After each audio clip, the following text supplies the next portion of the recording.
2. 1, 2, 1, 2, 1, 2, 3. 1, 3, 1. Count it yourself. Do you count it out loud ever? I don't like to count out loud because it's hard, and then I discombobulate myself. I've seen this one. Yeah.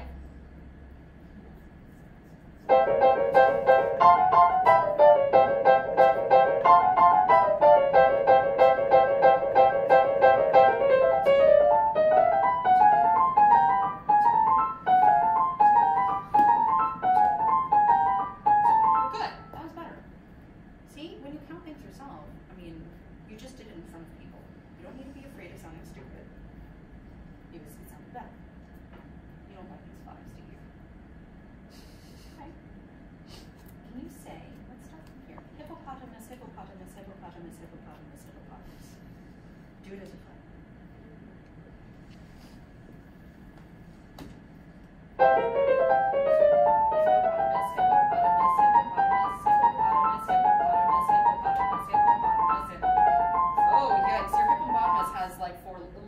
Four legs plus 2 more, right? It's got a couple extra legs, right? So as you do this, 5 is nasty, right? We gotta make the beats evenly spread out somehow.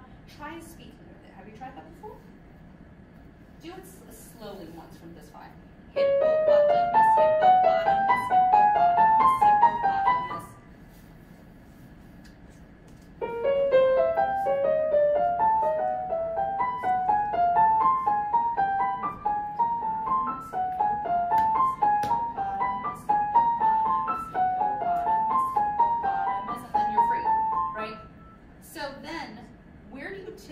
Work the rhythm. Where do you typically then start to, from what you just played, tell me, where do you normally start to flex the rhythm a little bit when you play it faster? Is it the group of 2 or the group of 3? Is it too fast or too slow? Play it once more, your old one.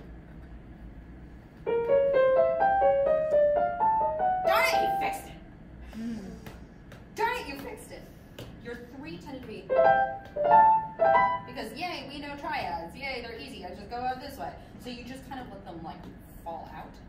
Like you're like you like push them down a hill and let them roll, right? But they do need to be even. So there can't be a gap because you just played them too fast, right? Da da da da da da da da da da da da da. All right, so you can think of it as hippopotamus or 1 2 1 2 3 1 2 1 2 3 1 2 1 2 3 1 2 1 2 3. All right, so those are some different ways. Put an arrow there. That seems fairly self-explanatory. Again, I think it's the tempo because it's so slow you lose a sense of your. Yeah, and a lot of this was really just because I think the tempo has you a little bit weirded out. I want you to, I think one thing that will help you is also playing just the melody at tempo so you know what you're doing. Right? Cool. Do that. So it's not so uniform, right? You know what I mean? Okay. How was this? You don't like that? Why? It hurts?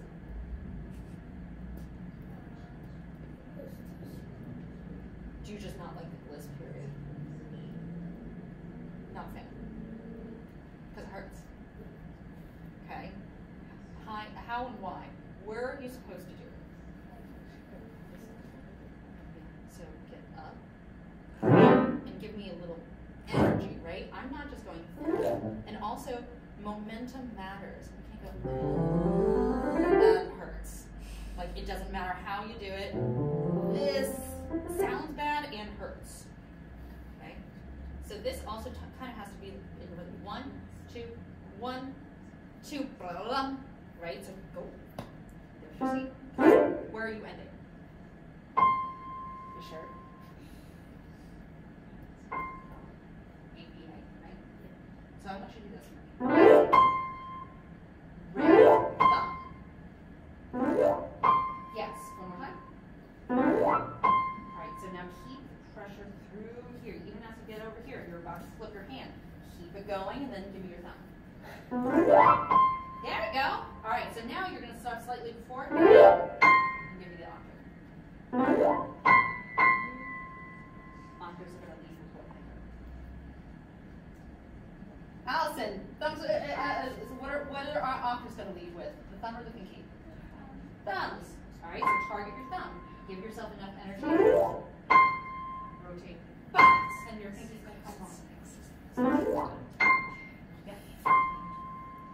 Clear. Don't fall. Try to move forward. Yeah. Kind of, right? But you see how momentum really, really does a lot for us there. Yeah? It really just kind of moves us along and ta-da, you're good. Right? Tell me that, oh, have you planned on this out? The rounds and everything? So All the tempo changes? Or no? Not yet. How do you plan it out? I'm saying plan it out. And like, what do you mean plan it out?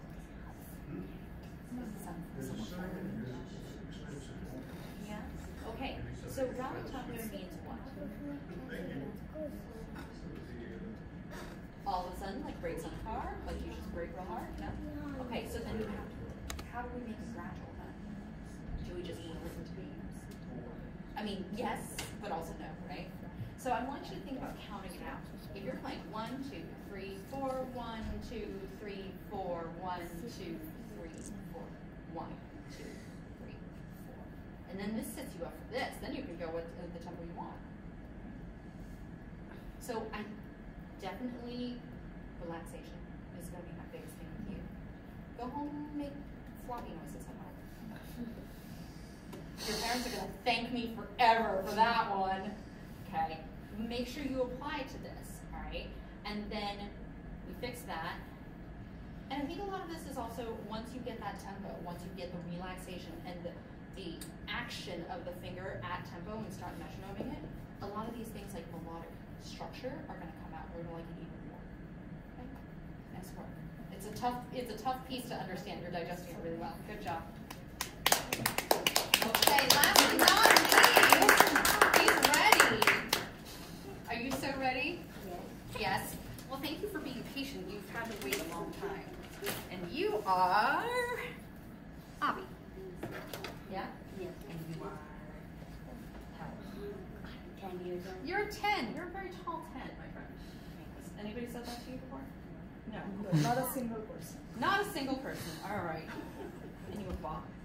Yes. Who's your favorite composer? Is it Bach? Okay, so who is your favorite singer? Go on the speaker. Do you have one? Or you hate everything Nicole? You like everything Nicole? Okay.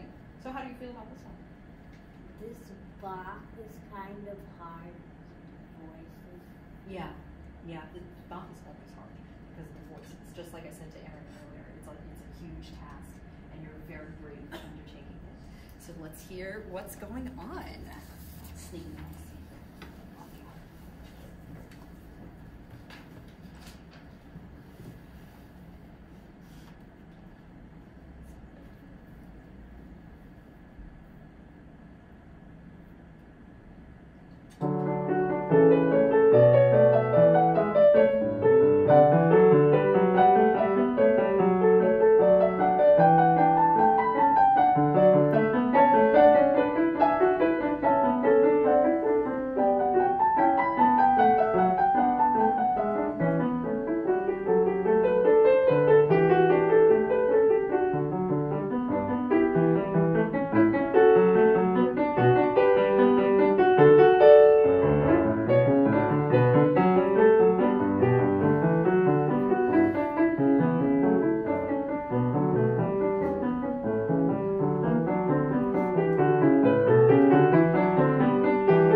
Song is great.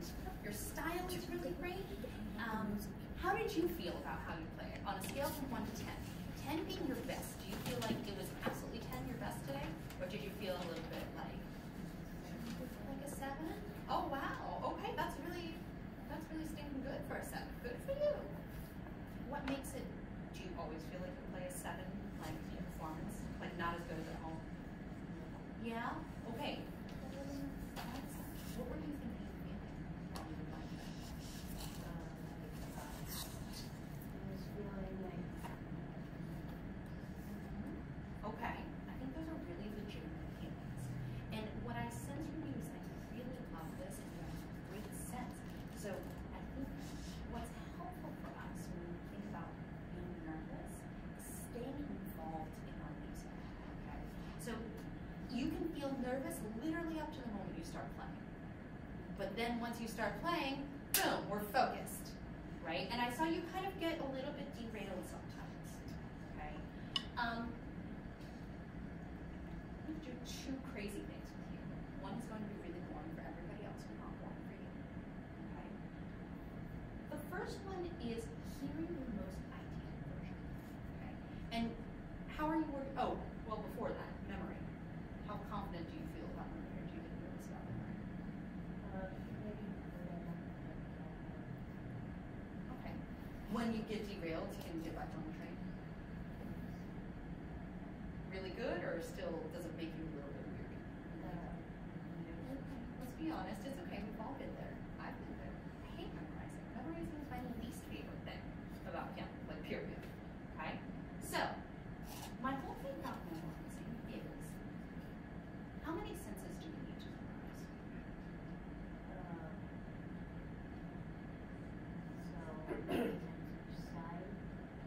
Sight in what way? What things are you looking at?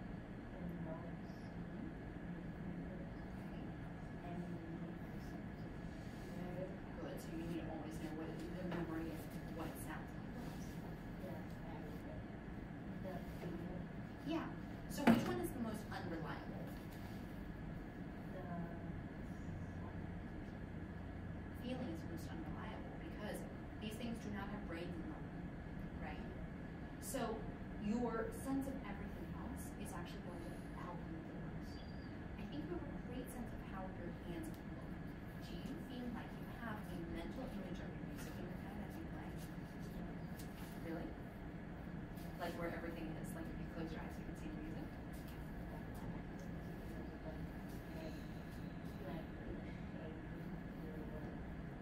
That's really good. That's a really great start. Good for you. But definitely, I think understanding also what things go where. Like, if you have a phrase, where is it on the page? Just in case I can kind of turn that page in my brain. Yeah. So I think that's definitely one thing. So I want to do this exercise with you for a minute, which is really, really important for everyone else sitting there today.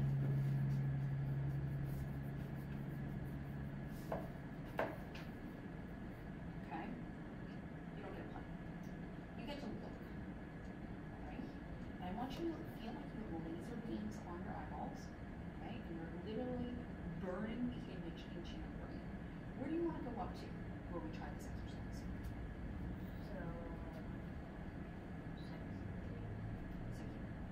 Okay? So we're going to go up to there. And as you're looking at it, you're also hearing how it sounds. Okay? So this is purely visual. It's all stuff that's going into your brain. So I'm going to go from here to here. Alright? And you're going to tell me when you're done.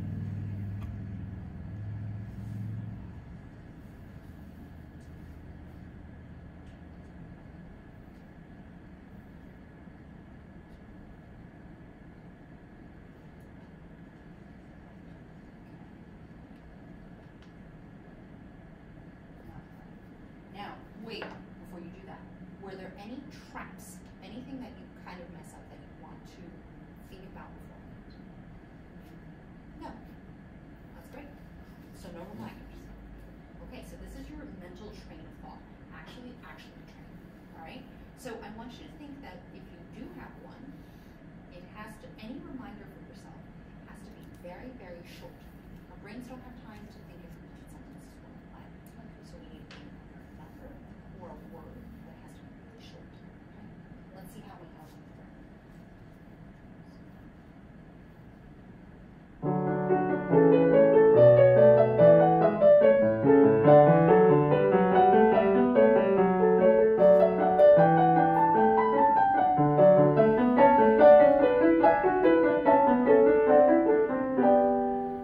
Feels better or worse or the same?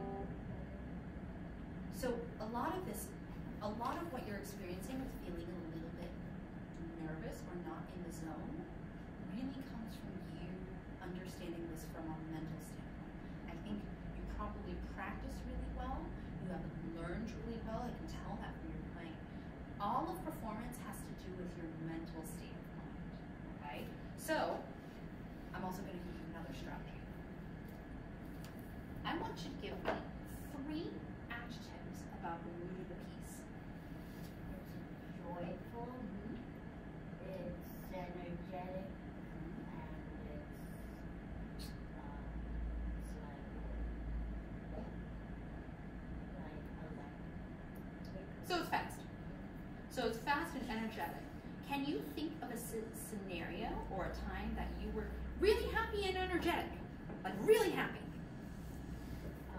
Section. No, like a time in your life. You're very, very literal. Okay, so tell me about a time in your life when you were really, really happy.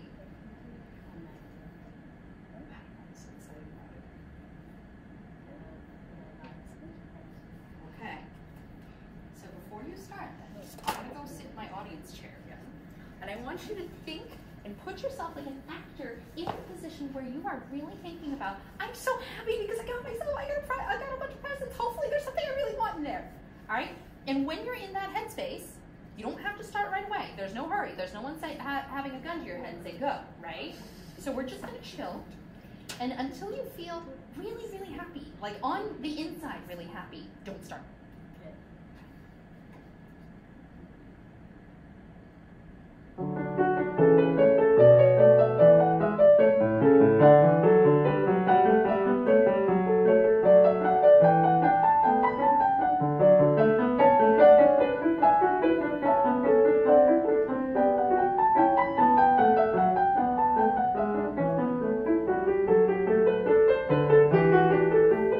Okay, I'm going to stop you because that's actually really good. What I noticed that you took a slightly different tempo, just a little more on the front of the beat, a little more upbeat.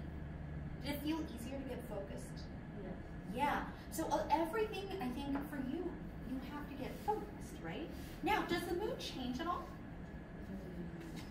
Not at all? You're going to sustain being really excited for like a whole 2 minutes? Except like,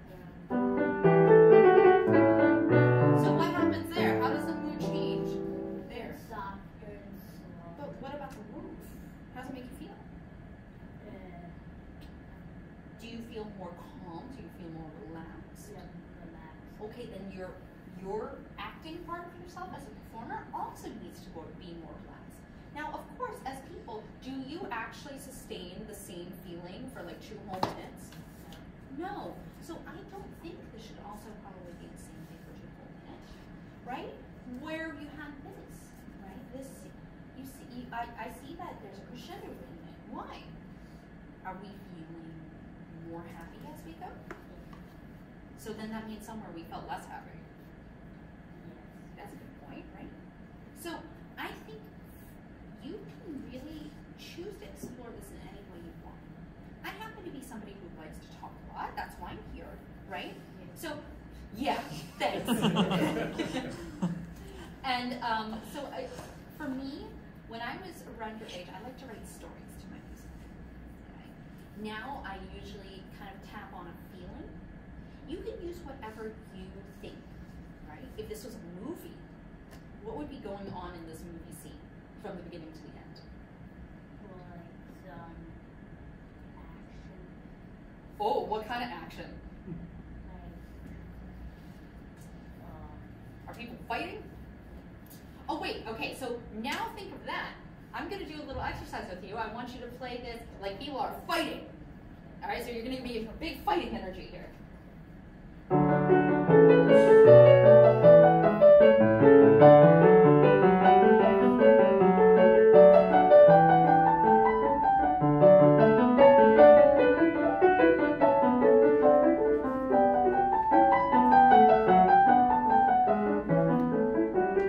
did that feel different to you? I don't want to stop it. more loud, more But you did something different.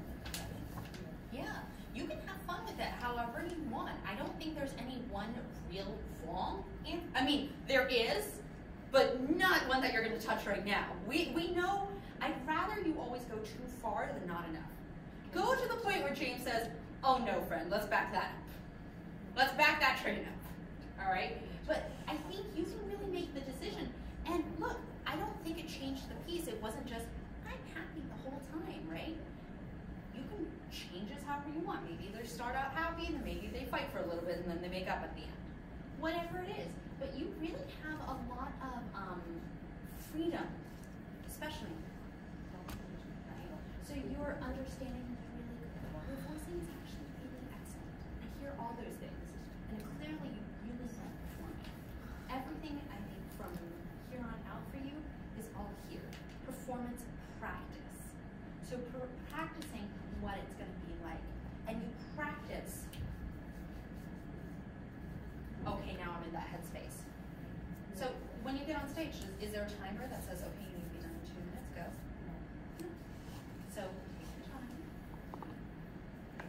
Imagine if we need to. And then when I'm mentally prepared, then I go. Fun exercise to do at home. If you finish doing your homework or if you're running around and playing with your brother or what have you, okay? See if you can sit down, lock in, and go. And give me a 10 on the performance. Not just like a 7, right? 7 means we're not really in the zone. So just like sports, we gotta be in the zone. So see if you can click into that focus right away. And that's gonna make you incredibly successful every time because I'm feeling nervous, oh, I've got the jitters, oh, I've got this and that. Boop, there's my headspace. Okay? There are so many good things I love about your playing. You are going to be so successful with this. All right. Cool. You're all good, but I am happy to take any questions from all of you. Thank you for playing today. That was so exciting. Yay! I've been on to you the last couple minutes since we have a little bit of time. If you guys wanted to ask questions or anything like that, and they can be as unrelated to piano as you feel like you want, or are you all just going to stare at me? I mean, you can ask me about my dog. You can ask me about, like, my favorite color. I don't care what you ask me. Just don't sit there staring at me, please. Any questions? You have a question. No? You're just giving me a Muppet smile? No, we have no questions. You don't want to know how bad of a student I was? Okay. Wait, we have someone who is interested in how bad of a student James was. Yeah. I made James cry on the first day I met him. Yeah. Don't tell them how old I was, though. No, that's okay. That's okay. I think everybody has a different journey in music. I think you guys have really good fortune to be where you are in the age you are now. Because remember, like, it doesn't matter if you do this for your life. If you want to do this for your living, it's because you love it, right? And you will be successful if you love it.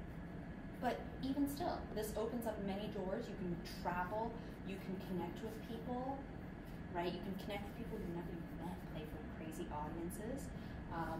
You can make new friends. Chamber music festivals, it's not about sitting in a practice room for 3 hours, sitting by yourself, staring at some keys, right? You have the opportunity to play music with friends. And of course, since all of you are kind of at that age, it's great to have things on applications that tell the world how well-rounded you are and how smart you are and how accomplished you are. Now people are like, you look at a college application, they say, you know, like, oh, I play piano. Like, there are a couple Ivy Leagues that actually want recordings of you, even if you don't major in music. Yeah. So, I mean, this is going to take you a long way. I hope you all find something that speaks to you and bring out your own voice. But I'm really, really thankful for James bringing me. They were a joy. And hopefully I will hear from you all soon and see, like, send me tapes of their spring recital. Oh, we just had it last Oh, week. just kidding. Okay. Summer. So summer recital, and I hope they're going to be as wonderful as I anticipate them being. Bravo to all of you. Thank you. Thank you. Do we want a team picture? Absolutely. Team picture?